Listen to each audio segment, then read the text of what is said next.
Welcome back friends. তো আমরা এসএসসির ফ্রি ক্লাস করছি। আমরা কতগুলি ভিডিও অলরেডি আপলোড করেছি। আপনারা যারা ক্লাসে আছেন, যারা চ্যানেলটির সাথে আছেন, তারা নিশ্চয়ই দেখতে পাচ্ছেন। তো আজকে আলোচনার বিষয় বৌদ্ধ এবং জৈন ধর্ম। তো আপনারা জানেন এই অংশটি অবশ্যই এসএসসির জন্য একটা ইম্পর্টেন্ট অংশ, যেখান থেকে প্রশ্ন আসার সম্ভাবনা থাকবে। তো আমরা টেবিল আকারে এবং 30টি করে এমসিকিউ আলোচনা করছি। রোজ প্রত্যেকদিন ভিডিও আসছে। আপনারা যদি সাপোর্ট করেন, আপনাদের যদি সাবস্ক্রাইব আরও সংখ্যায় বাড়ে, তো আমরা চেষ্টা করব রোজ দুটো ভিডিও দেওয়ার। তো সেটি নির্ভর করছে আপনাদের ওপর অবশ্যই। তো দেরি না করে শুরু করা যাক আজকের ভিডিও। বৌদ্ধ এবং জৈন ধর্ম। তো এই অংশটি সম্পর্কে যদি আমরা পড়ার চেষ্টা করি, তাহলে যে অংশগুলি আপনাদের কাছে ইম্পর্টেন্ট আসছে, আমি একটু জুম করছি যাতে বুঝতে সুবিধা হয়। ওকে, আচ্ছা। তো বৌদ্ধ ধর্ম সম্পর্কে সকলেই কম বেশি জানেন। বৌদ্ধ ধর্মের প্রাণপুরুষ বা বৌদ্ধ ধর্মের প্রধান ছিলেন গৌতম বুদ্ধ, যার হাত ধরে বৌদ্ধ ধর্মের উৎপত্তি। তার জন্ম আনুমানিক 563 খ্রিস্টপূর্বাব্দ এবং লুম্বিনী বলে একটি প্রদেশে তার জন্ম হয়। জৈন ধর্মের প্রথম তীর্থঙ্কর ঋষভনাথ, তারপরে 24তম তীর্থঙ্কর মহাবীর। মহাবীরের হাত ধরেই জৈন ধর্মের এক প্রকার প্রচলন বা তার প্রভাব বিস্তার, সেটা আমরা বেশি মাত্রায় দেখতে পাচ্ছি। তার জন্ম আনুমানিক 599 খ্রিস্টপূর্বাব্দ। ওকে, আচ্ছা। দুটোরই সময়কাল মোটামুটিভাবে খ্রিস্টপূর্ব ষষ্ঠ শতাব্দী বা 6th সেঞ্চুরি। আচ্ছা, বৌদ্ধ ধর্মের মূল গ্রন্থ কি না ত্রিপিটক। তিনটে পিটক আমরা জানি, সূত্র পিটক, বিনয় পিটক এবং অভিধম্ম পিটক। জৈন ধর্মের মূল গ্রন্থ হচ্ছে আগম, তথার্থ সূত্র, কল্পসূত্র ইত্যাদি ইত্যাদি। আচ্ছা, মূল নীতি সম্পর্কে যদি আমরা একটু দেখি, বৌদ্ধ ধর্মে চতুরার্য সত্য অর্থাৎ 4টে আর্য সত্যের কথা, অষ্টাঙ্গিক মার্গের কথা এবং মধ্যম বা মধ্যম পন্থার কথা বলা হয়েছে। জৈন ধর্মের ক্ষেত্রে বেসিক্যালি পঞ্চ মহাব্রতের কথা, ত্রিরত্নের কথা বলা হচ্ছে। সম্যক দর্শন, সম্যক জ্ঞান এবং সম্যক চরিত্র, এই ত্রিরত্নের কথা বলা হচ্ছে। দর্শনের ক্ষেত্রে যদি দেখি, বৌদ্ধ ধর্মে অনিত্যবাদের ধারণা আছে। অনিত্যবাদ, অনাত্মবাদ এবং কর্মফল, মানে তারা আত্মায় বিশ্বাস করছে না, কর্মে বিশ্বাস করছে, জন্মান্তরে বিশ্বাস করছেন না। একইভাবে আমরা যদি জৈন ধর্মের ক্ষেত্রে দেখি, জৈন ধর্মের ক্ষেত্রেও অহিংসাকে দেখতে পাচ্ছি, অপরিগ্রহকে দেখতে পাচ্ছি, অনেকান্তবাদ বা বহুত্ববাদের ধারণা পাচ্ছি। এই প্রশ্নটি মাঝে মাঝে আসে, অনেকান্তবাদ কোন ধর্মের সাথে অ্যাসোসিয়েটেড? তো জৈনিজম আপনাদের মাথায় রাখতে হবে। ওকে, নেক্সট। প্রধান সম্প্রদায় বৌদ্ধ ধর্মের পরবর্তীকালে বিভাজন আসছে, সেখান থেকে থেরাবাদ, মহাযান, বজ্রযান, হিনযান ইত্যাদি বিভিন্ন বিভাগ আমরা দেখতে পাচ্ছি। জৈনিজমের ক্ষেত্রেও আমরা দিগম্বর, শ্বেতাম্বর এই ভাগগুলোকে আমরা লক্ষ্য করতে পারি। এগুলো আপনাদের মাথায় রাখতে হবে। ওকে, নেক্সট আমরা যদি পরের স্লাইডটিতে যাই, কি মূল শিক্ষা আমরা নিতে পারি এই দুটি ধর্ম থেকে? বুদ্ধিজম থেকে দেখুন, নির্বাণের কথা আছে। নির্বাণ মানে কি? তিনি বলেছিলেন গৌতম বুদ্ধ যে সমুদ্রের জলের যেমন একটাই স্বাদ, সেটা হলো লবণাক্ত, তেমনি আমার ধর্মের একটাই স্বাদ, সেটা হলো মানুষকে দুঃখ থেকে মুক্তি দান করা। এবার দুঃখ থেকে মুক্তি দান করতে গিয়ে তিনি 8টা পথের কথা বলেছিল, যেগুলোকে অষ্টাঙ্গিক মার্গ বলা হয়।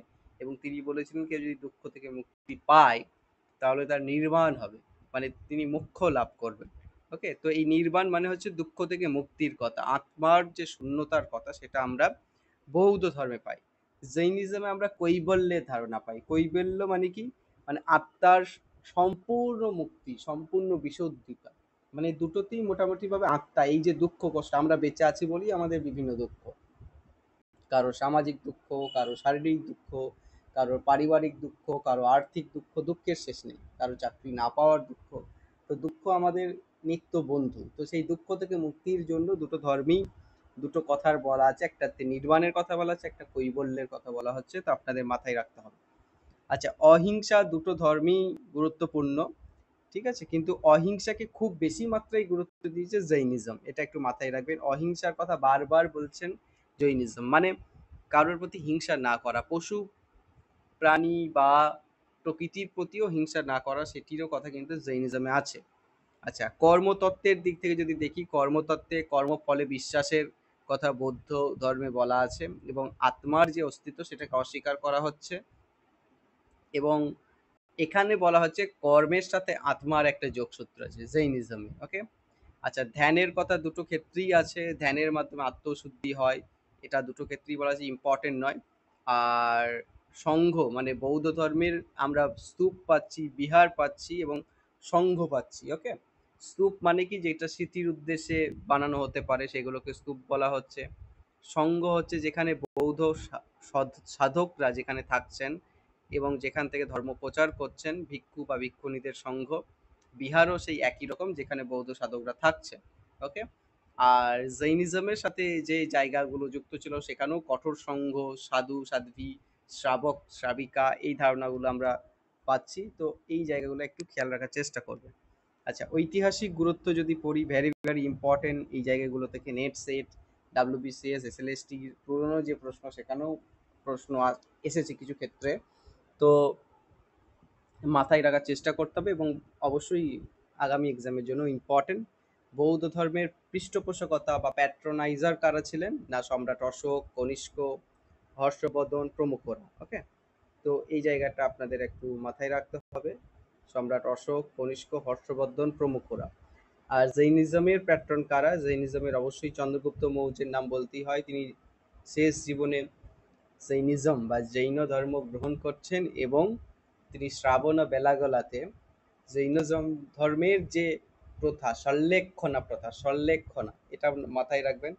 সল্লেখনা প্রথাতে উপবাস করে তিনি মৃত্যুবরণ করছেন। তো চন্দ্রগুপ্ত মৌর্য, মৌর্য বংশের প্রতিষ্ঠাতা, তিনি এই পদ্ধতিতে মৃত্যুবরণ করছেন, ইম্পর্টেন্ট। কলিঙ্গরাজ খারবেল হাতিগুম্ফা লিপি আমরা সকলেই জানি, তিনিও জৈনিজমের প্রচার করছেন। কুমার পাল, তিনিও জৈনিজমের প্রচার করছেন। ওকে, আচ্ছা, মূল সেন্টার, বৌদ্ধ ধর্মের মূল শহর কোনগুলো ছিল, কোন জায়গাগুলোতে বেশি মাত্রায় প্রচার হয়েছে? সারনাথ, বোধগয়া, কুশীনগর, নালন্দা, বৈশালী ইত্যাদি ইত্যাদি। আর জৈনিজমের ক্ষেত্রে আমরা পাচ্ছি শ্রাবণা বেলাগলা, পাবাপুরী, গিরিনার, পালিতানা, কলিঙ্গ, এই অংশগুলি। ওকে, আচ্ছা, ভারতে প্রভাব, ভারতে মোটামুটিভাবে বৌদ্ধ ধর্মের উৎপত্তি ভারতবর্ষে, কিন্তু দুঃখের বিষয় আজকের দিনে দাঁড়িয়ে বৌদ্ধ ধর্মের যে প্রভাব বা বিস্তার, তার জায়গাটি বা তার ক্ষেত্রটি কিন্তু আমরা ভারতে পরিলক্ষিত করতে পারি না। ওকে, মানে ভারত থেকেই ক্রমে নিশ্চিহ্ন হয়ে যাচ্ছে বৌদ্ধ ধর্ম, অন্যান্য অংশে তার বিশালভাবে বিস্তার দেখা যাচ্ছে। জৈনিজম এখনো কিছু ক্ষেত্রে আছে এবং আমরা যদি দেখি বেশ কিছুটা সময় পর্যন্ত জৈনিজমের প্রভাব আছে। ওকে, তো এই হচ্ছে মোটামুটি ব্যাপার। এশিয়ার বাইরে যদি দেখি, চীন, জাপান, থাইল্যান্ড, শ্রীলঙ্কায় বৌদ্ধ ধর্মের বিশাল প্রভাব বিস্তার করেছে। আর ভারতবর্ষেই জৈনিজমের প্রভাব বিস্তার করেছে, বিদেশে আমরা খুব বেশি মাত্রায় দেখতে পাই না। ওকে, তো এটিও আপনাদের একটু মাথায় রাখতে হবে। নেক্সট, তুলনামূলক দিক। আচ্ছা, বৌদ্ধ ধর্মের মধ্যম পথের কথা বলা আছে, নির্বাণকে গুরুত্ব দেওয়া হচ্ছে, স্তূপ, বিহার, চৈত্যগৃহ পাওয়া যাচ্ছে। আর এখানে জৈনিজমে কঠোর তপস্যার কথা বলা হচ্ছে, অনেকান্তবাদকে জোর দেওয়া হচ্ছে। এদের গুহা, তীর্থঙ্করদের মূর্তি পাওয়া যাচ্ছে দিলওয়ারা, গোমতেশ্বর থেকে। ওকে, এই জায়গাটি জাস্ট একটু সংক্ষিপ্ত মাথায় রাখলেই হবে। আচ্ছা, এরপরে আমরা বুদ্ধিজমের মূল জায়গাগুলো একটু যদি দেখার চেষ্টা করি বা মূল তথ্যগুলো যদি একটু দেখার চেষ্টা করি, তাহলে কি কি পাচ্ছি একটু দেখুন। এই জায়গাটি আপনাদের পরীক্ষার জন্য ইম্পর্টেন্ট। ওকে, আচ্ছা, হুম, বৌদ্ধ ধর্মের প্রতিষ্ঠাতা অবশ্যই গৌতম বুদ্ধ, যাকে বিভিন্ন নামে বলা হচ্ছে, সিদ্ধার্থ, সাক্ষ্য সিংহ, সাক্ষ্য মুনি, এশিয়ার জ্যোতিপুঞ্জ বলা হয় বা এশিয়ার আলো বলা হচ্ছে তাকে, বিভিন্ন নামে তাকে নামাঙ্কিত করা হয়। 563 খ্রিস্টপূর্বাব্দে লুম্বিনীতে তার জন্ম, ষষ্ঠ শতাব্দী। তার পিতার নাম এখানে দেওয়া নেই, শুদ্ধোধন। ঠিক আছে, তিনি কলিও বলে একটি গণরাজ্যের প্রধান ছিলেন। আর তার মাতার নাম মহামায়া এবং তার যার সাথে বিয়ে হচ্ছে অর্থাৎ পত্নীর নাম কি ছিল, পত্নীর নাম ছিল যশোধরা। ওকে, তো এই নামগুলি একটু মাথায় রাখার চেষ্টা করবেন, কারণ এগুলো পরীক্ষার জন্য ইম্পর্টেন্ট। ওকে, এরপরে তার জীবন সম্পর্কে যদি একটু দেখি, যেটা বর্ণনা নেই আমি বলে দিচ্ছি, একটু মাথায় রাখার চেষ্টা করবেন। তার গোত্র ছিল গৌতম গোত্র, বৃষ রাশিতে তার জন্ম। আর 29 বছর বয়সে তিনি সংসার ত্যাগ করছেন বা গৃহত্যাগ করছেন, যেটাকে বলা হয় মহাভিনিষ্ক্রমণ। এবং তার মৃত্যু ঘটছে 483 খ্রিস্টপূর্বাব্দ, 483 খ্রিস্টপূর্বাব্দ। হ্যাঁ, তো এই 483 খ্রিস্টপূর্বাব্দে তার যে মৃত্যু, সেটাকে বলা হয় মহাপরিনির্বাণ। যেটা কোথায় তার মৃত্যু ঘটছে? কুশীনগরে। আর জন্ম কোথায় হচ্ছে? শাক্যমুনির তার জন্ম হচ্ছে লুম্বিনীতে। আর সংসার ত্যাগ কবে করছেন? 29 বছর বয়সে, যেটাকে বলা হয় মহাবিনিষ্ক্রমণ। এবং তার বুদ্ধত্ব প্রাপ্তি বা জ্ঞান প্রাপ্তি কবে হচ্ছে? 35 বছর বয়সে। 29 বছরে সংসার ত্যাগ, 35 বছরে জ্ঞান লাভ, 80 বছরে তার মৃত্যু। মোটামুটি ভাবে এই হচ্ছে ভাবনা। এবার 35 বছরে কোথায় তিনি জ্ঞান লাভ করছেন? নিরঞ্জনা বলে একটা নদীর তীরে, উরুবেলাতে। এবং প্রথম ধর্মোপদেশ কোথায় দিচ্ছেন? ইম্পর্টেন্ট বলে দিচ্ছি, সারনাথে ঋষিপত্তা নামে প্রথম ধর্ম আর কি উপদেশ দিচ্ছেন। কোথায়? সারনাথে। ওকে, তো এই জায়গাগুলো ইম্পর্টেন্ট। এবং শেষ ধর্ম উপদেশ দিচ্ছেন বৈশালীতে। তো এই ফ্যাক্টস গুলো একটু মনে রাখার চেষ্টা করবেন, যেটি আপনাদের আহ, মাথায় রাখার জন্য ইম্পর্টেন্ট। কিন্তু এখানে আমি স্লাইডস এর মধ্যে যেগুলোকে রাখিনি, কারণ দীর্ঘ হয়ে যাবে ভিডিওটি। আর তার গুরুদেব কারা ছিল একটু মাথায় রাখলে, যদি মাথায় রাখা যায়, তিনি সাংখ্য দর্শন শিখেছিলেন আর কালামের কাছে। ওকে, পরবর্তীকালে তিনি উদ্রক রামপুত্রের কাছেও মোটামুটি ভাবে উম, মানে কিছু জ্ঞান লাভ করছেন। তো এই জায়গাগুলো একটু মাথায় রাখলে ভালো। তাকে তথাগত বলা হচ্ছে। বোধিবৃক্ষের ধারণা, বোধিবৃক্ষ বলতে কোন গাছকে বোঝানো হয়? অশ্বত্থ গাছকে। ওকে, তো এই প্রশ্নগুলি যেগুলো আপনাদের জন্য ইম্পর্টেন্ট, আমি একটু জাস্ট ফ্যাক্টগুলোকে একটু বলে দেওয়ার চেষ্টা করলাম, একটু মাথায় রাখার চেষ্টা করবেন। ওকে, নেক্সট আমরা যদি দেখার চেষ্টা করি বৌদ্ধ ধর্ম থেকেই, হ্যাঁ, বৌদ্ধ ধর্মের যেটা ইম্পর্টেন্ট দর্শনের জায়গা থেকে যদি আসি, বৌদ্ধ ধর্মে 4টে আর্য সত্যের কথা বলা আছে, তাই তো? তো 4টে আর্য সত্য কি? জীবন দুঃখে পরিপূর্ণ, মানে জীবনে জন্ম হবে, বার্ধক্য আসবে, মৃত্যু আসবে, রোগ হবে, সাংসারিক দুঃখ, আর্থিক দুঃখ, পারিবারিক দুঃখ। তো জীবনের সকলেরই দুঃখ আছে, এটা বারবার বুদ্ধদেব বলার চেষ্টা করছেন যেখানেই তিনি ধর্ম উপদেশ দিতে যাচ্ছেন। ওকে, এবং তিনি তারপরে সেকেন্ড যে আর্য সত্যের কথা বলছেন সেটা হচ্ছে যে দুঃখ সমুদয়। মানে দুঃখের কারণ কি? দুঃখের কারণ হচ্ছে লোভ, তৃষ্ণা। মানে আমাদের পাওয়ার লোভ থেকেই আমাদের দুঃখ হয়, এটাই তিনি বলার চেষ্টা করলেন। 3 নম্বর পয়েন্ট হচ্ছে দুঃখ নিরোধ।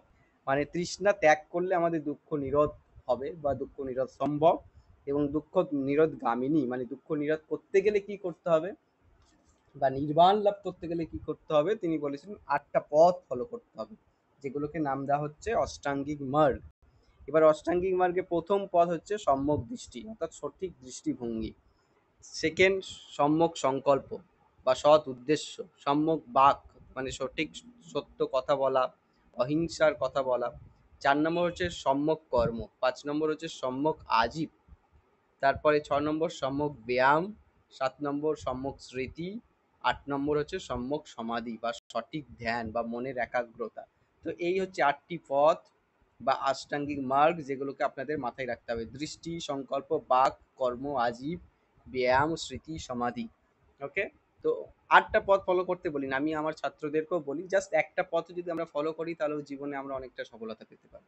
সেটা হচ্ছে সম্যক কর্ম, সঠিক কাজ। মানে আপনারা এসএসসির প্রিপারেশন নিচ্ছেন, এসএলএসসির প্রিপারেশন নিচ্ছেন, এই সময় কাজ হচ্ছে রোজ পড়াশোনার মধ্যে থাকা। যত নিজেকে পড়াশোনার মধ্যে রাখতে পারবেন তারাই বেশি মাত্রায় সফলতার দিকে এগিয়ে যেতে পারবে। ওকে, তো সঠিক কাজ করে যান, ফল নিশ্চয়ই পজিটিভ হবে। তো এই অংশটিও মাথায় রাখতে হবে, এই অংশটিও একই সাথে আপনাদের জন্য ইম্পর্টেন্ট। নেক্সট আমরা যদি যাই বৌদ্ধ সঙ্গীতে, ভেরি ভেরি ইম্পর্টেন্ট স্লাইডস। ওকে, যেটাও আপনাদের পরীক্ষার প্রিপারেশনের জন্য অনেকাংশেই ইম্পর্টেন্ট। ওকে, আচ্ছা, আমি কিছুতেই এই মার্কটাকে নিয়ে আসতে পারছি না, দুঃখের বিষয়। যাই হোক, আমি আরও উপায় আছে, এখান থেকে আমি দেখাই আপনাদের বৌদ্ধ সঙ্গীতি। ওকে, তো বৌদ্ধ সঙ্গীতি 4টে হয়েছিল এই জায়গাগুলো থেকে। বারবার বিভিন্ন জায়গায় এই প্রশ্ন আসে, আপনারা সকলেই জানেন। তো বৌদ্ধ সঙ্গীতি কোথায় হয়েছে, কবে হয়েছে, কোন রাজার আমলে হয়েছে, মাথায় রাখতে হবে।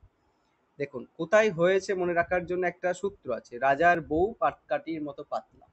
হ্যাঁ, রাজা দিয়ে রাজগৃহ, বউ দিয়ে বৈশালী, পাট দিয়ে পাটলিপুত্র, কাঠি দিয়ে কাশ্মীর। তো কোন 4 জায়গায় হয়েছে মনে রাখতে পারলেন। এরপরে কোন কোন রাজার আমলে হয়েছে মনে রাখার জন্য সূত্র হচ্ছে একে একে, অর্থাৎ অজাতশত্রু, কালাশোক, অশোক, কনিষ্ক। অজাতশত্রু, কালাশোক, অশোক, কনিষ্ক, মাথায় রাখতে হবে, ভেরি ভেরি ইম্পর্টেন্ট। তো কোথায় হয়েছে মনে রাখলেন। এবার কবে হয়েছে? 483 খ্রিস্টপূর্বাব্দে প্রথম হচ্ছে, 383 খ্রিস্টপূর্বাব্দে দ্বিতীয় হচ্ছে, 250 খ্রিস্টপূর্বাব্দে থার্ড, এবং প্রথম শতাব্দীতে হচ্ছে ফোর্থ।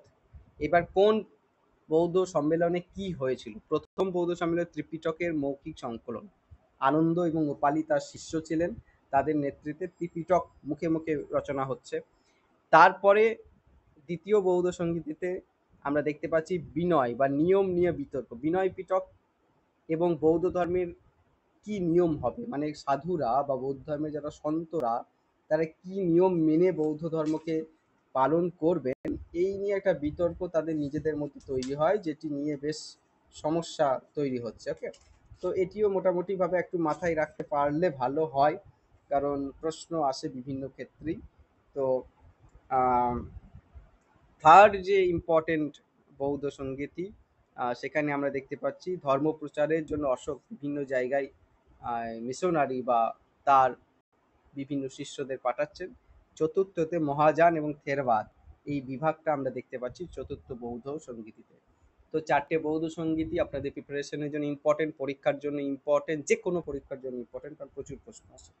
তাহলে প্রথম পৃষ্ঠপোষক কে ছিল? অজাতশত্রু। আচ্ছা, এখানে যেটা নেই সেটা আমি বলে দিই, সভাপতি কারা ছিল বা কার অধ্যক্ষে বৌদ্ধ সঙ্গীতিগুলো হয়েছিল। প্রথমটার অধ্যক্ষ ছিল মহাকশ্যপ, ঠিক আছে, মহাকশ্যপ অজাতশত্রুর নেতৃত্বে। দ্বিতীয় বৌদ্ধ সঙ্গীতির অধ্যক্ষ ছিলেন সাবকামী বা সর্বকামী, কালাশোকের নেতৃত্বে হয়েছিল বৈশালীতে। তৃতীয়টার অশোক এবং এর অধ্যক্ষ ছিল মোগলী পুত্র তিসাস। চতুর্থ বৌদ্ধ সঙ্গীতি হয়েছিল কাশ্মীরে, এর অধ্যক্ষ ছিলেন কে? অশ্ব ঘোষ। ভেরি ভেরি ইম্পর্টেন্ট, আপনাদের এক্সামের জন্য অবশ্যই মাথায় রাখতে হবে, ইম্পর্টেন্ট স্লাইড। ওকে, নেক্সট আমরা যদি যাই, বৌদ্ধ ধর্মে বেশ কিছু ভাগ ছিল, সেই ভাগগুলো আপনাদের সামনে যদি আনা যায়। দেখুন, মোটামুটিভাবে আমি তিনটে ভাগ এখানে গুরুত্ব দেওয়ার চেষ্টা করছি। থেরাবাদ হচ্ছে সবচেয়ে প্রাচীন ভাগ এবং রক্ষণশীল ভাগ। এটা মোটামুটিভাবে এরা ত্রিপিটক মেনে চলার চেষ্টা করেন এবং নির্বাণের জন্য কঠোর ধ্যান করার কথা বলা হচ্ছে। শ্রীলঙ্কা, থাইল্যান্ড এটা প্রচলিত। মহাযান হচ্ছে যেখানে বোধিসত্ত্বকে গুরুত্ব দেওয়া হয়, চীন, জাপান, কোরিয়ায় আছে। বজ্রযান হচ্ছে তান্ত্রিক বুদ্ধিজম, মানে আমরা আস্তে আস্তে দেখতে পাচ্ছি তন্ত্রবাদ বৌদ্ধ ধর্মের মধ্যে ঢুকে যাচ্ছে। আপনারা জানেন যে বাংলায় এখন দেখবেন কিছু কাজ হলেই পুকুর ইত্যাদি থেকে প্রচুর বৌদ্ধ দেবদেবী পাওয়া যায়, কারণ পাল সেন যুগে বৌদ্ধ ধর্মের একটা প্রভাব বাংলায় এসেছিল, যেটা আমরা পাল সেন যুগ পরবর্তীতে পড়াশোনা করব, কারণ সিলেবাসে আছে। এবং ইসলাম আসার পরে বা ইসলামের রাজত্ব শুরু হওয়ার পরে এই ধর্মের যে দেবদেবীগুলোকে, সেগুলো অনেক সময় রক্ষা করার জন্য বহিঃশত্রুর আক্রমণ থেকে তারা কি করেছে, পুকুরে বা ইত্যাদি ইত্যাদি জায়গায় ফেলে দিয়েছিল। সেগুলো এখন কর্ণকর থেকে পাওয়া যাচ্ছে। তো বিভিন্ন দেবতা বা দেবীর মূর্তি পাওয়া যাচ্ছে, বৌদ্ধ দেবী তারা, মারিচি, যোগাধ্যা, এগুলো মোটামুটিভাবে বৌদ্ধ দেবী হিসাবে আমরা দেখতে পাই। ওকে, তো এক একটু মাথায় রাখার চেষ্টা করবেন, কারণ ইম্পর্টেন্ট। ওকে, তো আর বজ্রযান হচ্ছে তিব্বত ভুটানে আছে, যেখানে তান্ত্রিক বুদ্ধিজমের একটা প্রভাব বা প্রসার আমরা দেখতে পাচ্ছি। তো এই মোটামুটি গেল বৌদ্ধ ধর্মের জায়গা। আচ্ছা, বৌদ্ধ ধর্মে আরো বোধিসত্ত্বের ধারণা আছে। বোধিসত্ত্ব কারা? কয়েকটি নাম বলে দিই: অবলোকিতেশ্বর, মঞ্জুশ্রী, বজ্রপাণি, অমিতাভ, মৈত্রেয়। এরা মোটামুটিভাবে বৌদ্ধ ধর্মের যে বোধিসত্ত্বের যে ধারণা বা বোধিসত্ত্বের যে কথা আমরা পাই, সেই কথাটি এক্ষেত্রে মাথায় রাখতে হবে। ওকে, আচ্ছা, এই প্রসঙ্গে আর যে জায়গাটি ইম্পর্টেন্ট, সেটি হচ্ছে, আমি একটু বলার চেষ্টা করি কোন কোন স্থানে কি হয়েছিল, একটু মনে রাখার জন্য আপনাদেরকে বলে দিচ্ছি। লুম্বিনীতে বৌদ্ধ ধর্মের গৌতম বুদ্ধের জন্ম হয়। বোধগয়াতে গৌতম বুদ্ধের জ্ঞান প্রাপ্তি হয় বা বুদ্ধত্ব প্রাপ্তি হয়। সারনাথে প্রথম উপদেশ দিচ্ছেন, ধর্মচক্র প্রবর্তন যাকে বলা হয়। কুশীনগর, 80 বছর বয়সে এখানেই তার মহানির্বাণ প্রাপ্তি হচ্ছে, মানে এখানেই তিনি বেসিক্যালি মৃত্যুবরণ করছেন। শ্রাবস্তি এখানে তার বৌদ্ধ যে উপদেশ দেওয়া বা বাস করা, গৌতম বুদ্ধ এই জায়গাটিতে অনেকটা সময় কাটিয়েছেন, ঠিক আছে। তো এখানে তিনি একটি বিতর্কও জিতেছিলেন, যেটিও খুব ইম্পর্টেন্ট। তো এটি একটু মাথায় রাখার চেষ্টা করবেন। বৈশালী, এই নগরে বুদ্ধদেব 3বার গিয়েছেন এবং বৈশালীতেই তিনি শেষ বর্ষা কাটাচ্ছেন, সেখানেই তার মৃত্যু ঘটছে বা মহাপরিনির্বাণ ঘটছে। তো এই জায়গাটি আপনাদের জন্য ইম্পর্টেন্ট, মাথায় রাখতে হবে। ওকে, তো এরপরে আমরা পড়ব জৈনিজম সম্পর্কে। আমি যেগুলো ইম্পর্টেন্ট, যেগুলো এসএলএসটি এসএসসির জন্য ইম্পর্টেন্ট অন্তত, বা অন্যান্য পরীক্ষার জন্য ইম্পর্টেন্ট, সেই জায়গাগুলো কভার করার চেষ্টা করছি, মুখে মুখে বলে দেওয়ার চেষ্টা করছি। আপনারা অবশ্যই একটু শোনার চেষ্টা করবেন বা ধ্যান দেওয়ার চেষ্টা করবেন, যাতে জায়গাগুলি মাথায় থাকে। আচ্ছা, জৈনিজম সম্পর্কে যদি পড়ি, ঋষভদেব হচ্ছেন প্রথম তীর্থঙ্কর। আমি এখানে একটা টেবিল রাখিনি, যে টেবিলটা একটু বলে দিলে ভালো হয়। জৈনিজমে তো 24 জন তীর্থঙ্কর ছিলেন, মানে জৈনিজমে আমরা 24 জন তীর্থঙ্করের কথা বলি। প্রথম তীর্থঙ্করের নাম হচ্ছে ঋষভদেব। তার চিহ্নগুলো কি বা প্রতীকগুলোকে একটু মনে রাখতে হবে। প্রতীক হচ্ছে বরাহ, বা সরি, বৃষভ হচ্ছে প্রথম জনের প্রতীক, বৃষভ। ঠিক আছে। দ্বিতীয় ছিল কে না, অজিতনাথ, তার ছিল গজ মানে হাতি। প্রথম ঋষভদেব, বৃষভ। দ্বিতীয় হচ্ছে অজিতনাথ, তার হচ্ছে গজ। 23তম তীর্থঙ্করকে ছিলেন পার্শ্বনাথ, তার হচ্ছে সাপ বা সর্প, তার চিহ্ন ছিল সর্প। ওকে। আর মহাবীর, তিনি হচ্ছেন সিংহ মানে রাজা। মহাবীরের সময়কাল থেকেই ধর্মের প্রচলন আমরা বিশাল ভাবে দেখতে পাচ্ছি। তো মনে রাখবে, মহাবীর হচ্ছে রাজা, সিংহ। তো মহাবীরের প্রতীক ছিল সিংহ। তো কার কি প্রতীক, এইটাও কিন্তু আপনাদের জন্য ইম্পর্টেন্ট, মাথায় রাখতে হবে, কারণ অনেক অংশেই প্রশ্ন আসে এই জায়গাটি থেকে। ওকে। নেক্সট আমরা যে জায়গাটি পড়ার চেষ্টা করব, বৌদ্ধ ধর্মের 6th সেঞ্চুরিটি মোটামুটিভাবে সূত্রপাত। এর দুটো ভাগ ছিল, শ্বেতাম্বর, দিগম্বর, এবং এখানে অহিংসার কথা বারবার বলা হচ্ছে। এই জায়গাগুলি আমরা আগেও বলেছি, আরেকবার আপনারা মাথায় রাখার চেষ্টা করবেন। আচ্ছা, কোন কোন রাজা পৃষ্ঠপোষণা দিচ্ছেন? চন্দ্রগুপ্ত মৌর্যের কথা বললাম, কলিঙ্গরাজ খারভেল, কুমারপাল সম্প্রতি, এরা মোটামুটিভাবে এর পৃষ্ঠপোষকতা দিচ্ছেন। প্রধান কেন্দ্র হচ্ছে শ্রাবণা বেলাগালা, পাবাপুরী, গিরনার, দিলওয়ারা, পালিতানা। ঠিক আছে, এইগুলো হচ্ছে প্রধান কেন্দ্র।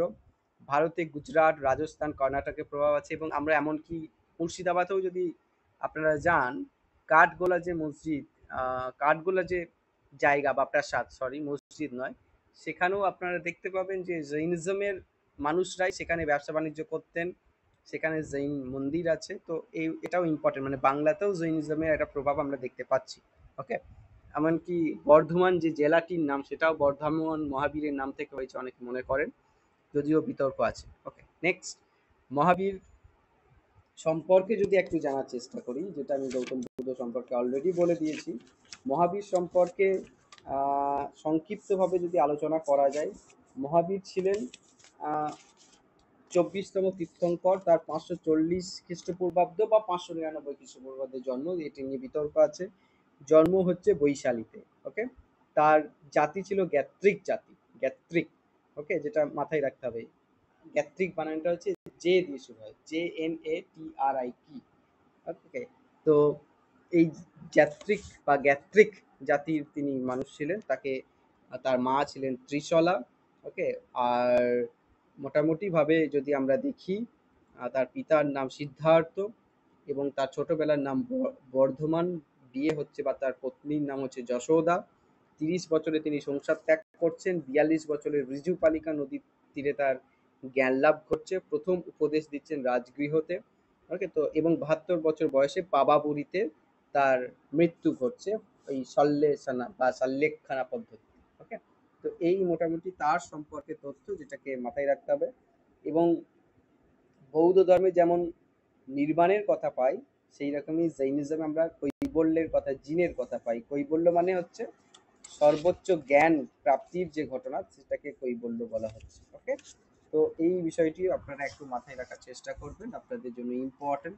আচ্ছা, নেক্সট আমি যে জায়গাটি বলার চেষ্টা করব, প্রধান কেন্দ্র বলে দিয়েছি। আচ্ছা, ভদ্রবাহু মগধ ত্যাগ করলেন, দিগম্বর শ্বেতাম্বর ভাগ হলো চন্দ্রগুপ্ত মৌর্যের সময়কালে, এই ব্যাপারটি আমরা পাই। আচ্ছা, দিগম্বর শ্বেতাম্বর এই জায়গাটি আপনাদের জন্য ইম্পর্টেন্ট। দিগম্বর শ্বেতাম্বর কারা ছিলেন, ছকটা দেখুন। দিগম্বর মোটামুটিভাবে যারা নগ্ন থাকতেন, তারা মনে করতেন যে আমরা সবাই এসেছি, সবারই ধ্বংস হবে, সবাই মৃত্যুবরণ করব। তো এই রকম, মানে কোনো একটা পোশাক পরা মানেও সেটা পার্থিব জিনিস ভোগ করা। তো তারা পোশাক পরাতে বিশ্বাস করছেন না দিগম্বররা। শ্বেতাম্বররা সাদা পোশাক পরতেন। দিগম্বরদের শাস্ত্র ছিল সময়সার তথ্যার্থ সূত্র, শ্বেতাম্বরদের শাস্ত্র ছিল আগম গ্রন্থ কল্পসূত্র। এবং দিগম্বরে বলা হচ্ছে যে নারীরা কৈবল্য লাভ করতে পারে না। হ্যাঁ, নারীদের কৈবল্য হয় না, কিন্তু শ্বেতাম্বরের শ্বেতাম্বর একটু লিবারাল, তারা বলছে নারীরাও কৈবল্য লাভ করতে পারে। আর দিগম্বরদের যে মূর্তিগুলো, তাদের মূর্তিতে চোখ বন্ধ থাকে, আর শ্বেতাম্বরদের মূর্তিতে চোখ খোলা থাকে। এই জায়গাটি বা ফ্যাক্টগুলি একটু ইন্টারেস্টিং এবং একই সাথে মাথায় রাখতে হবে। এরপর আমি দুটো জায়গা বলে দিই, সেটা হচ্ছে যে চারটে বৌদ্ধ সঙ্গীতি যেমন হয়েছিল, জৈনিজমেরও দুটো জৈন পরিষদ বা সঙ্গীতি আমরা পাচ্ছি জৈনিজমে। প্রথমটা হচ্ছে মোটামুটিভাবে চতুর্থ শতাব্দীতে পাটলিপুত্রে, ওকে, এবং স্থূলভদ্রের নেতৃত্বে। আর দ্বিতীয়টা হচ্ছে অনেক পরে ষষ্ঠ শতাব্দীতে গুজরাটে, এবং এটার অধ্যক্ষ ছিল দেবঋদ্ধিগণ বা ক্ষমাশ্রবণ। তো এই মোটামুটিভাবে দুটো বৌদ্ধ সঙ্গীতে হচ্ছে, একটা পাটলিপুত্র আর একটা গুজরাটের বল্লভীতে। তো এই দুটো জায়গা একটু মাথায় রাখার চেষ্টা করবেন, আপনাদের জন্য ভালো। এরপরে আমরা 30টা এমসিকিউ আলোচনা করব, যেমনটি রোজ করি। প্রথম প্রশ্ন, গৌতম বুদ্ধের জন্ম কোথায়? লুম্বিনী, এতক্ষণ আমরা জেনে গেছি। বৌদ্ধ ধর্মের মূল গ্রন্থ কি? ত্রিপিটক, অবশ্যই মাথায় রাখতে হবে। 3টে পিটক কি কি? সুত্ত পিটক, বিনয় পিটক এবং অভিধম্ম পিটক। আচ্ছা, পিটকগুলো সম্পর্কে যদি আর একটু ডিটেলস আলোচনা করা যায়, আপনাদের জন্য ইম্পর্টেন্ট হতে পারে। সেটা হচ্ছে যে কোন পিটকে কি আছে, এটা একটু আমি বলে দেওয়ার চেষ্টা করছি। মোটামুটিভাবে বিনয় পিটককে যদি দেখা যায়, বিনয় পিটকে যেটি বলা হয়েছে সেটি হচ্ছে কি না, বিনয় পিটকে সঙ্ঘের যে নিয়ম কানুনগুলো, অর্থাৎ কি নিয়মে সঙ্ঘ চলবে, এই বিষয়গুলো বিনয় পিটকে ডিটেলসে বলা আছে, ওকে। এবং অভিধম্ম পিটক এবং সত্য পিটক, এগুলোতে সঙ্ঘের যে অন্যান্য নিয়ম কানুন, ঠিক আছে, সঙ্ঘের মানে সঙ্ঘ কিভাবে পরিচালনা হয়, সঙ্ঘের যে স্ট্রাকচার, এই সংক্রান্ত আলোচনাগুলো মোটামুটিভাবে এই দুটো পিটকে আছে। এছাড়াও বৌদ্ধ ধর্মের পিটকের পাশাপাশি নিকায়ও পাচ্ছি, খোদক নিকায়, যেমন জাতকের গল্প কোন নিকায়ের অংশ? খোদক নিকায়ের অংশ। এটাও আপনারা একটু মাথায় রাখার চেষ্টা করবেন, ইম্পর্টেন্ট যে জায়গাটি, ওকে। নেক্সট আমরা যদি দেখি, চতুরার্য সত্যের মধ্যে দুঃখের কারণ কি? দুঃখের কারণ হচ্ছে তৃষ্ণা।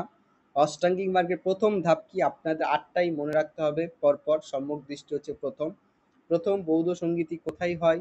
আমরা এতক্ষণে জেনে গেছি, রাজার বউ পাটকাঠির মতো পাতলা, সুতরাং রাজাদি রাজগৃহ, ওকে, অজাতশত্রুর সময়ে হচ্ছে।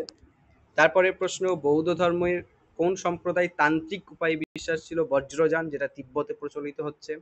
নাগার্জুন কোন দর্শনের প্রবক্তা? মাধ্যমিক দর্শনের প্রবক্তা ছিলেন নাগার্জুন, ওকে। এটা একটি ইম্পর্টেন্ট, মাথায় রাখার চেষ্টা করবেন, যেটা শূন্যবাদকে গুরুত্ব দেয়। আচ্ছা, নেক্সট প্রশ্ন, বৌদ্ধ ধর্মে অনাত্মবাদ বলতে কি বোঝায়? অনাত্মবাদ বলতে আত্মার কোনো অস্তিত্ব নেই, এটা বোঝায়। আচ্ছা, তৃতীয় বৌদ্ধ সঙ্গীতির পৃষ্ঠপোষক কে ছিলেন? অশোক। বৌদ্ধ ধর্মের নির্বাণ বলতে কি বোঝায়? জন্ম মৃত্যুর যে চাকা, সেখান থেকে মুক্তিকে বলা হচ্ছে নির্বাণ, ওকে। নেক্সট প্রশ্ন, জৈনিজমের 24তম তীর্থঙ্করের নাম কি? মহাবীর, তিনি শেষ তীর্থঙ্কর। জৈনিজমের মূল গ্রন্থ কি? তথার্থ সূত্র, অনেকে অন্য কিছু করে দিতে পারে, ঠিক আছে, আগম বা ইত্যাদি ইত্যাদি। তথার্থ সূত্র প্রধান গ্রন্থ, যেটা উমাস স্বামী লিখছেন, ওকে। নেক্সট প্রশ্ন, ত্রিরত্নের মধ্যে জৈনিজমে কোনটি নেই? ত্রিরত্নের মধ্যে আমরা পাচ্ছি সম্যক দর্শন, সম্যক জ্ঞান এবং সম্যক চরিত্র, অর্থাৎ সম্যক সমাধি নেই। সম্যক সমাধি বৌদ্ধ ধর্মে আছে। আচ্ছা, পঞ্চম মহাব্রতের মধ্যে আমরা কোনটি পাই? পঞ্চম মহাব্রতের মধ্যে সবচেয়ে যেটিকে ইম্পর্টেন্স দেওয়া হচ্ছে, সেটি হচ্ছে অহিংসা। আচ্ছা, এই প্রসঙ্গে বলে রাখা ভালো, জৈনিজমে যদি আমরা একটু লক্ষ্য রাখার চেষ্টা করি, জৈনিজমে কিন্তু বারবার অহিংসার কথা বলা হচ্ছে, ওকে। অহিংসাকে এক্ষেত্রে কিন্তু বিশেষ গুরুত্ব দেওয়া হচ্ছে। 5টা মহাব্রতকে যদি আমরা একটু বলে দিই এই প্রসঙ্গে, সেটা হচ্ছে কি কি? অহিংসা হচ্ছে প্রথম, দ্বিতীয় হচ্ছে অপরিগ্রহ, তৃতীয় হচ্ছে অমৃষা, 4 হচ্ছে অস্তেয় মানে চুরি না করা, 5 হচ্ছে ব্রহ্মচর্য, ঠিক আছে। অহিংসা, অপরিগ্রহ, অমৃষা, অস্তেয়, অব্রহ্মচর্য। তো এই 5 মহাব্রত, যেগুলো আপনারা একটু মাথায় রাখতে পারেন। আর বৌদ্ধ ধর্মের যেমন আমরা সন্তদের পাচ্ছি, জৈনিজমের যারা সাধক বা সাধিকা ছিল তাদেরকে শ্রাবক শ্রাবিকা বলা হচ্ছে, ঠিক আছে। সাধুদেরকে শ্রাবক মানে পুরুষদেরকে শ্রাবক, আর মহিলাদেরকে বলা হচ্ছে শ্রাবিকা। এটিও এই প্রসঙ্গে মনে রাখবেন। আচ্ছা, অনেকান্তবাদ বলতে কি বোঝায়? অনেকান্তবাদ বলতে বোঝায় সত্যের বহুমুখী দৃষ্টি, ওকে। সত্যের বহুমুখী দৃষ্টিকে গুরুত্ব দেওয়া হচ্ছে এই প্রসঙ্গে। নেক্সট, মহাবীর কোথায় কৈবল্য লাভ করেন? পাবাপুরীতে কৈবল্য লাভ করেন, 527 খ্রিস্টপূর্বাব্দ আনুমানিক। জৈন ধর্মে স্যাদবাদ আছে। তো স্যাদবাদ বলতে কি বোঝায়? আপেক্ষিকতা। হুম? আপেক্ষিকতা মানে সবকিছুই আপেক্ষিক। এই বিষয়টাকে গুরুত্ব দেওয়া হয়েছে স্যাদবাদ, এই যে ধারণা, বা সপ্তভঙ্গি নয় বা অনেকান্তবাদ। মোটামুটিভাবে জৈন ধর্মের একটা ইম্পর্টেন্ট জায়গায় হচ্ছে এই স্যাদবাদ। সম্ভবত এমন নয়, মানে সত্য সেটাও আপেক্ষিক। জ্ঞান বা ইত্যাদি এই পুরো বিষয়টার মধ্যে একটা আপেক্ষিকতা লুকিয়ে আছে। এটা কি বোঝাতে এই স্যাদবাদ শব্দটাকে ব্যবহার করা হচ্ছে। ওকে, নেক্সট হচ্ছে চন্দ্রগুপ্ত মৌর্য কোন তীর্থঙ্করের শিষ্য ছিলেন? ভদ্রবাহু শিষ্য ছিলেন। হ্যাঁ, সেই ভদ্রবাহুর প্রেরণাতেই তিনি পরবর্তীকালে রাজধর্ম ত্যাগ করছেন এবং সন্ন্যাস নিচ্ছেন এবং পরবর্তীকালে দেহত্যাগ করছেন। আচ্ছা, শ্রাবণবালাগালায় কোন মূর্তি পাওয়া যায়? গোমতেশ্বরের মূর্তি পাওয়া যায়, বাহুবলীর গোমতেশ্বর মূর্তি। বৌদ্ধ এবং জৈনিজমের মধ্যে কোন বিষয়ে মিল আছে? দুটোতেই অহিংসাকে গুরুত্ব দেওয়া হচ্ছে। আচ্ছা, কৈবল্যের মধ্যে পার্থক্য কি? বৌদ্ধ ধর্মে নির্বাণকে গুরুত্ব দেওয়া হচ্ছে, আর জৈনিজমে কৈবল্যকে গুরুত্ব দেওয়া হচ্ছে। আচ্ছা, তারপরের প্রশ্ন, কোনটি বৌদ্ধ ধর্মের দর্শন নয়? অনিত্যবাদ, অনাত্মবাদ, অনেকান্তবাদ, মধ্যম প্রতিপদ। অনেকান্তবাদ আপনারা এতক্ষণে জেনে গেছেন। অনেকান্তবাদ বা স্যাদবাদ এটি হচ্ছে মূলত জৈনিজমের সাথে রিলেটেড। আচ্ছা, জৈনিজমের তীর্থঙ্কর আর বৌদ্ধ ধর্মের বোধিসত্ত্বের মধ্যে মিল কোথায়? উভয়ই মুক্তির পথ দেখান। মানে এই যে দুঃখ, মানুষের যে জীবনে যে দুঃখ, সেখান থেকে মুক্তির উপায় বলে দেয় এই দুটো ধর্মেরই দুই সাধকরা। আচ্ছা, কোন রাজা বৌদ্ধ এবং জৈনিজম, মানে বুদ্ধিজম এবং জৈনিজম দুটোরই পৃষ্ঠপোষণা দিয়েছে? চন্দ্রগুপ্ত মৌর্য। হুম, তিনি জৈনিজম গ্রহণ করছেন ঠিকই, কিন্তু বৌদ্ধ সাধকদেরকেও একইভাবে তিনি প্রশংসা করেছেন, তাদের পথকেও গুরুত্ব দিয়েছেন। ওকে, তো ইম্পর্টেন্ট, মাথায় রাখার চেষ্টা করতে হবে। বৌদ্ধ ধর্মের ত্রিপিটক আর জৈনিজমের আগম গ্রন্থের মিল কোথায়? দুটোতেই ধর্ম শিক্ষা সম্পর্কে বলা আছে। জৈনিজমের পঞ্চম মহাব্রতের মধ্যে কোনটি অংশ নয়? পঞ্চম মহাব্রতে অংশ নয় ধ্যান, কারণ অহিংসা অংশ, সত্য অংশ, অপরিগ্রহ অংশ। আমরা ইতিমধ্যেই বলেছি ব্রহ্মচর্য অংশ, অপরিগ্রহ অংশ। ওকে, আচ্ছা, বৌদ্ধ ধর্মে কোন কেন্দ্রকে বুদ্ধের প্রথম উপদেশের জন্য বিখ্যাত? সারনাথ, যেটিকে বলা হচ্ছে ধর্মচক্র প্রবর্তন। শ্বেতাম্বর দিগম্বরের পার্থক্য কি? সকলেই জানেন, দিগম্বররা নগ্ন বস্ত্র পরছেন, বা নগ্ন বস্ত্র বলতে তারা মনে করছেন আকাশের মধ্যেও, সাদা আকাশের মধ্যেও বস্ত্র আছে আর কি।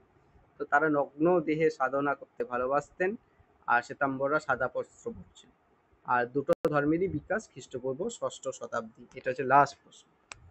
এই মোটামুটি আলোচনা আজকের জায়গার মধ্যে, যেটি আমরা দেখলাম বুদ্ধিজম এবং জৈনিজমের বেশ কিছু important table, important MCQ, important facts, যেগুলো আপনার এসএলএসটি এসএসসির জন্য ইম্পর্টেন্ট। তো আশা করছি ক্লাসটি মানে আপনাদের উপকারে আসবে। এরকম আরও ভিডিও পেতে, রোজ দুটো যদি ভিডিও পেতে চান, অবশ্যই চ্যানেলে সাবস্ক্রাইবার সংখ্যা বাড়তে হবে। তো আপনাদের সহযোগিতাই এই বিষয়ে খুব ইম্পর্টেন্ট। তো যারা ক্লাস দেখছেন, রোজ ক্লাস করছেন, তাদেরকে অসংখ্য ধন্যবাদ জানাই। এই প্রসঙ্গে আরেকটি বিষয় আপনাদেরকে জানিয়ে রাখি, এই যে যাবতীয় ক্লাসগুলো হচ্ছে, পিডিএফগুলো আমি আমার টেলিগ্রাম চ্যানেলে আপলোড করে থাকি। যে টেলিগ্রাম চ্যানেলটির নামও ইউটিউব চ্যানেলের একই নাম, সেটা হচ্ছে সার্থক ইতিহাস পাঠ। ওকে, লিঙ্ক আপনারা ডেসক্রিপশন বক্সে পেয়ে যাবেন। তো সেখান থেকে আপনারা এই পিডিএফটাকেও অ্যাক্সেস করতে পারবেন, যেটি আমি পরে আপলোড করে দিই টেলিগ্রামে। ওকে, তো থ্যাংক ইউ, পাশে থাকবেন, সাবস্ক্রাইব করবেন। তো সকলকেই শুভেচ্ছা। Thank you.